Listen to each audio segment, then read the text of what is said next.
সালাতে দোয়া কবুল হয়। সালাতে দোয়া কবুলের তিন জায়গা।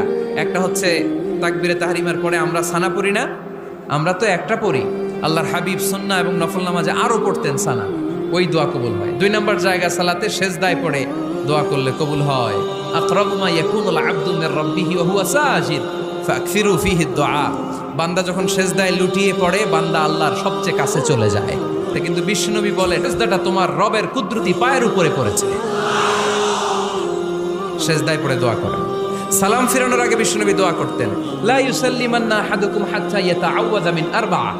আল্লাহর হাবিব বললেন, চার জিনিস থেকে পানাহ না আছে আমার কোন উম্মত যেন সালাম না ফিরায়। তারা যেন পড়ে, আল্লাহুম্মা ইন্নী আউযু বিকা মিন আযাবিল কবর, আউযু বিকা মিন আযাবি জাহান্নাম, আউযু বিকা মিন ফিতনাতিল মাহইয়া ওয়াল মামাত, আউযু বিকা মিন ফিতনাতিল মাসিহিদ দাজ্জাল। আল্লাহ কবরের আযাব থেকে বাঁচাও, আল্লাহ জাহান্নামের আগুন থেকে বাঁচাও, আল্লাহ জীবন